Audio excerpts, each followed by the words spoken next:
kad si se ti rodio, svi su se radovali, ti si plakao.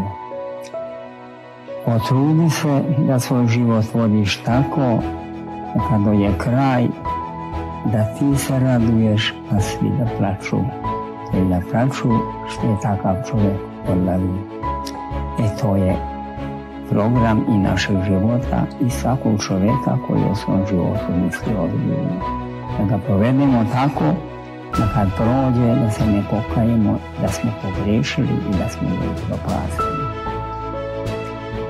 No svakako da tu ima utjecaja, značaja i što rekao ste nasljeđe, geni, onda okolnosti života i u porodici najprije, pa u društvu.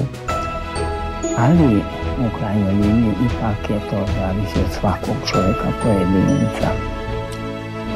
Svaki se zbog slobode koju ima, a sloboda ona znači da možemo postupati onako kako Bog želi, zbog čega nas je On i stvorio kao ljudi, dostojni toga imena, a možemo i suprotno.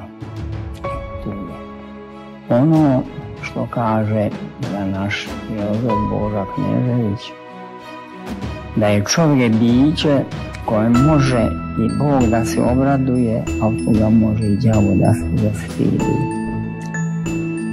To je u stvari ona riječ i Hristova. Šta vrijedi čovjeku da sav sve da dobije, a dušu svoju izgubi?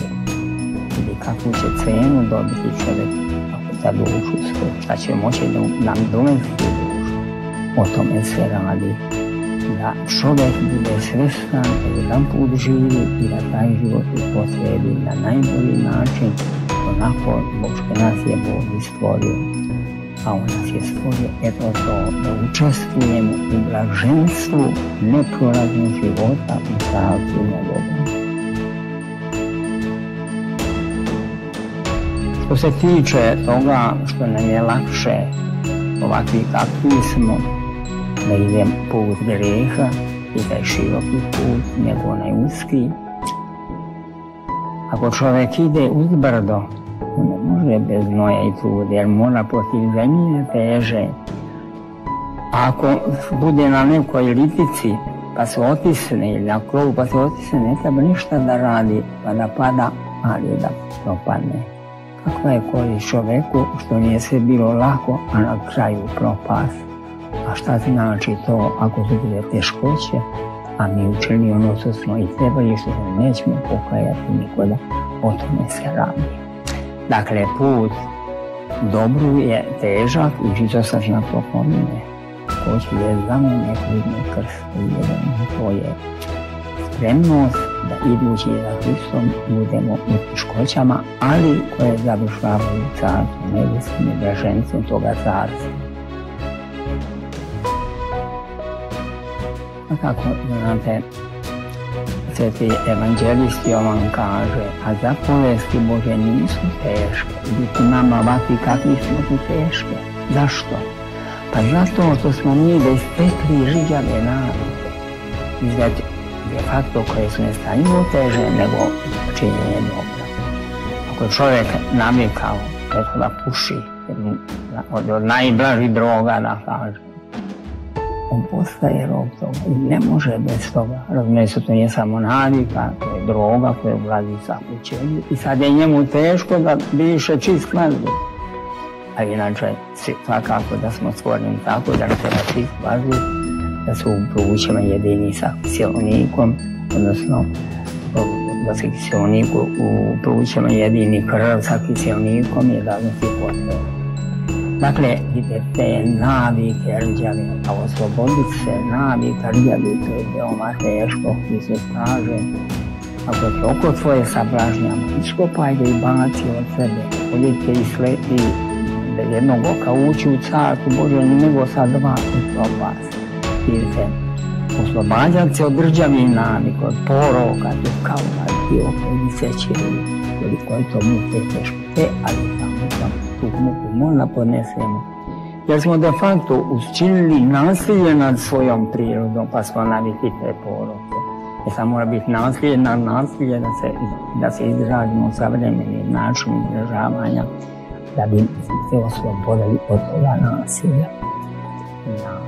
Dakle, hrišćanstvo je uvijek moguće, ali samo ne može mehanički i ne može na lak način, jer se moramo prije toga da oslobađamo od već krljavih navika, a onda koliko treba još teškoće da steknemo dobre navike. Hristos nas opominje, ne obećava nam lako u ovome svijetu, da kaže, evo vas šaljem kao ovce među vukove.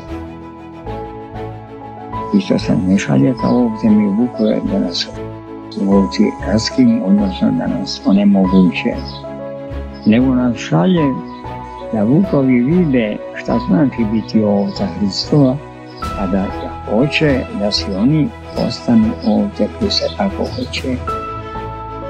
A ovca među vukovima u opasnosti je sa dvije strane.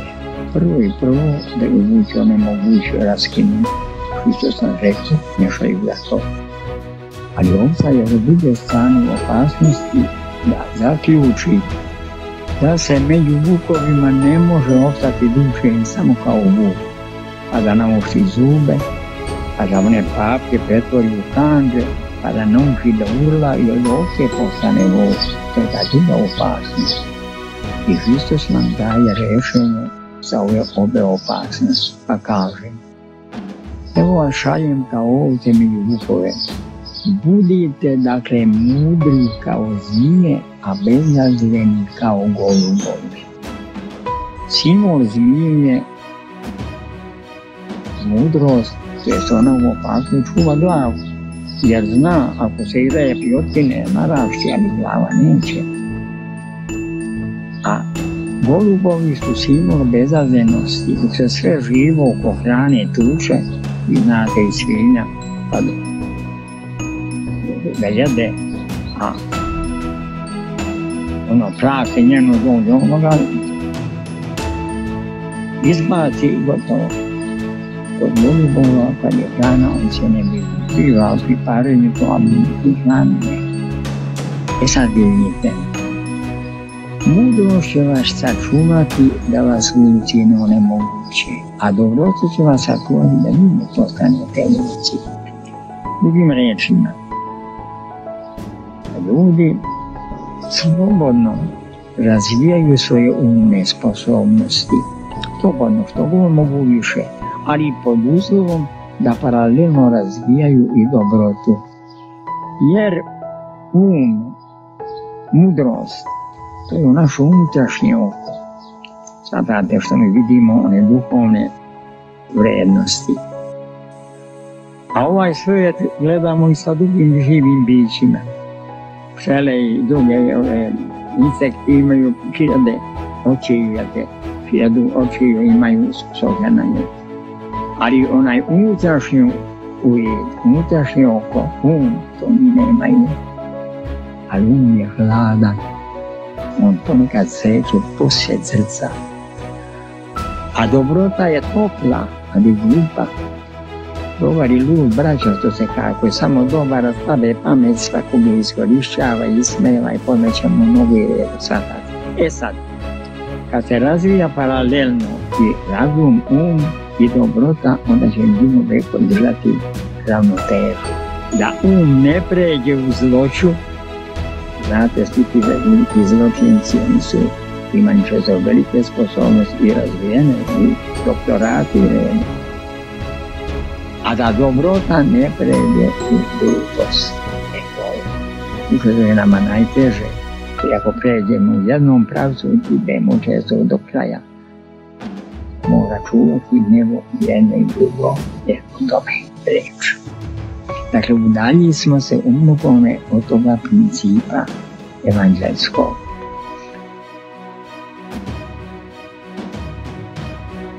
Ulazite na uska vrata i tesna koja vode u život i idite putem uskim i tesnim koji vode u život. Žao nam je ako drugi ljudi ne shvataju to, idu onim širokim koji vodi u propast, ali čovjek je slobodno biće, a slobode u tome ili da činimo onako šta Bog hoće, zbog koga nas je stvorio, ili suprotno tome. Ali sloboda ne može biti bez odgovornosti. Na šta smo mi potrebili te sposobnosti kojima nas je Bog dario? Dario na dobro ili na zlo? Tu je ono što je pred mladima i pred svima nama taj evanđelski put i evanđelski cilj i smisao. Dakle, da vi mladi, svi mi stariji, da idemo tim uskim putem i tesnim vratima što vode život. Kad to znate, blaženi ste ako i činite. Niste blaženi samo ako znate, niste blaženi ako činite, ostalo kako ćete činiti ako ne znate. Ali možemo odlično da znamo, a sasvim suprotno da činimo. Da pred Bogom onaj ko je čovjek uvek je živ, a ne čovjek je mrtav pred njim i dogazi po ovom svetu.